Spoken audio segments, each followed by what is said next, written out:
যদি আপনার মনের মানুষের ভেতরে এই তিনটে আচরণের কোনো একটাও লক্ষ্য করো, তাহলে তোমাকে অবশ্যই সাবধান হতে হবে। প্রলয় বন্ধ থাকে না, অন্ধ হলে। যতই চোখ বন্ধ করে নাও, প্রলয় বন্ধ হবে না। তুমি যতই বলো না কেন আমার মনের মানুষ আর পাঁচজনের মতো নয়, তুমি যতই বিশ্বাস করো সে তোমাকে ঠকাতে পারে না, কিন্তু এই তিনটে লক্ষণের কোনো একটাও যদি থাকে, তোমাকে সাবধান হতেই হবে। তুমি সর্বশান্ত হতে পারো, মন দিয়ে চলবে। আজকের ভিডিওটাকে ইয়ার্কির ছলে নেবে না। লক্ষণ 1, চড়ুই পাখির মতো সম্পর্ক। যদি তোমার মনের মানুষ হঠাৎ করে তোমার জীবনে ফিরে ফিরে আসে আর মাঝে মাঝেই গায়েব হয়ে যায়, নেই কোনো পাত্তা, নেই কোনো খবর, কোথায় হারিয়ে যায় কেউ জানে না, তুমি জানার চেষ্টা করলেও সে বলতে চায় না, কিংবা যে কথাগুলো বলে সেগুলো তোমার বিশ্বাস হয় না, তাহলে তোমাকে বুঝতে হবে ওর বাঁচার মতো, ওর ওড়ার মতো দুটো আকাশ রয়েছে। ওই আকাশে যখন মেঘ জমা হয়, যখন বজ্রপাত হয়, তখনও ভয় পেয়ে তোমার কাছে আসে। এটা বাস্তব। যদি মাঝে মাঝেই তোমার কাছে আসে, আবার কোনো কারণ ছাড়াই চলে যায়, তাহলে তার আরও একটা ঠিকানা আছে। এরা হচ্ছে দুমুখ সাপ। এরা গাছেরটাও খায়, নিজেরটাও কুড়িয়ে নিয়ে যায়। সাবধান। যদি দেখো মাঝে মাঝে ফিরে আসে, ভালো ব্যবহার করে, আবার অকারণে ঝগড়া করে পালিয়ে যায়, ব্লক করে দেয়, কথা বলতে চায় না, আবার 2-1 মাস যায়, আবার ফিরে আসে, এরা চড়ুই পাখির মতো। যখন রাত হয় তখন তুমি আমার, আমি তোমার।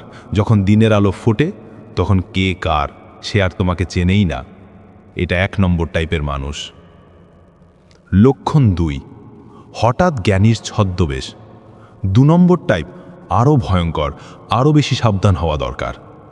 যদি তোমার মনের মানুষ হঠাৎ করেই জ্ঞানী হয়ে গেছে, তার ভেতরে পুঞ্জীভূত হয়েছে জ্ঞানের ভান্ডার, সে তোমাকে জ্ঞান দিতে শুরু করেছে। আমার চাইতে অনেক ভালো ছেলে মেয়ে তুমি পেয়ে যাবে। আমার বাড়িতে তোমাকে মেনে নিলেও তোমার বাড়িতে আমাকে মানতে চাইবে না। দুজন দুজনকে ছেড়ে দিলে লাভটা তোমার হবে। বাড়ির অমতে সম্পর্ক রাখাটা উচিত নয়। অথবা সে বলছে আমি এত ব্যস্ত হয়ে গেছি যে আমার পক্ষেই 1 বছর 2 বছর সম্পর্ক রাখা সম্ভব নয়, আমি এই কয়েকটা মাস তোমার সঙ্গে যোগাযোগ করতে পারবো না, অপেক্ষা করো না। সে কি হিমালয়ে বসে তপস্যা করতে যাচ্ছে যে সে তোমাকে কয়েকটা মিনিট সময় দিতে পারবে না? সে সুযোগ সন্ধানী। সুযোগ পেয়ে গেছে, তাই তোমাকে লুটে নিয়ে অন্য কারো কাছে যাচ্ছে, তাকে লুটে নেওয়ার জন্য। নিজেকে বোকা বানিয়ে রেখো না। যার কাছে তোমার জন্য 24টা ঘন্টার ভেতরে 2 মিনিট থাকে না, সে তোমার প্রিয় মানুষ হতে পারে, কিন্তু সপ্তাহের ভেতরেও যদি কারোর তোমার জন্য 2 মিনিট না জোটে, সে তোমার দুর্বলতা ছাড়া কিছু নয়। কেউ যদি বলে যে আমি এতদিন কথা বলবো না, তুমি যোগাযোগ রেখো না, কিংবা তোমাকে জ্ঞান দেয় যে আমার মতো মানুষকে বিয়ে না করলে তুমি বেশি সুখী হবে, মানে তোমাকে জ্ঞান দিচ্ছে যার একটাই উদ্দেশ্য, আমি রিলেশন রাখতে চাই না।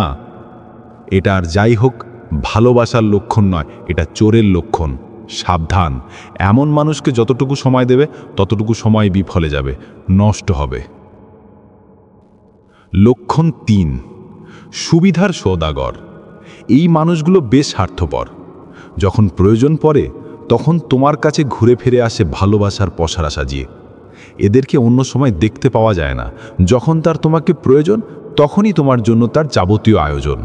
যখন তার প্রয়োজন নেই তখন সে তোমার জীবনে নেই, তোমাকে অ্যাভয়েড করে, এড়িয়ে চলে, গুরুত্ব দেয় না, কারণ তোমাকে নিয়ে তার বিন্দুমাত্র ভালোবাসা নেই, কিন্তু তোমার ভালোবাসাটাকে নিয়ে তার কারবার আছে। তোমার ভালোবাসাটাকে সে তোমার দুর্বলতা মনে করে সেটাকে ব্যবহার করে নিজের ফায়দা গোছাতে চায়, তাই সে তোমাকে কাজে লাগায়। তুমি তার প্রিয়জন নও। যদি সে বারবার প্রয়োজন মেটাতে তোমার কাছে আসে, তাহলে তাকে তোমার জীবন থেকে লাথি মেরে তাড়িয়ে দাও, কারণ ও প্রেমিক বা প্রেমিকা নয়, ও একটা বিষাক্ত পোকা যে তোমার ফুলের মতো জীবনটাকে কেটে কেটে নষ্ট করার জন্যই আসে। প্রতিবার তুমি ভাবো আগের বারের মতো আমার সঙ্গে এবারে হবে না, সে পাল্টে গেছে, এবারে সে ভালোবাসা নিয়ে এসছে, সে এবারও ভালোবাসা নিয়ে আসেনি। লুটেরারা কোনো দিন ভালোবাসা নিয়ে আসে না, তারা লুটে নিয়ে যাওয়ার জন্য বিভিন্ন ছদ্মবেশ ধারণ করে। আগের বারে সাধুর বেশ ধরে এসছিল, এবারে ফকিরের ভেষ ধরে এসছে। চোর চোরই ছিল, চোর রয়ে গেছে, তুমি তাকে সাধুসন্ত ভেবে নিচ্ছ, এটাই প্রবলেম। তাই সুবিধাবাদীকে সুযোগ নিতে দিও না। চূড়ান্ত সতর্কতা। এই 3 ধরনের কোনো এক ধরনের মানুষও যদি তোমার জীবনে থাকে, তোমার জীবনটাকে উচ্ছন্নে নিয়ে যাওয়ার জন্য যথেষ্ট। কমেন্টে জানাবে যদি এমন কোনো মানুষের পাল্লায় পড়েছ। ভালো থাকবে, ভালোবাসাতে থাকবে। আজ ভুলে যেও না লাইক করতে, কারণ আজকে লাইক করলে কালকে তোমার সঙ্গে আমার আবার দেখা হবে। আর যদি সাবস্ক্রাইব করেছো, আমার পরিবারে তোমাকে অন্তর থেকে স্বাগত। আজ এই পর্যন্তই।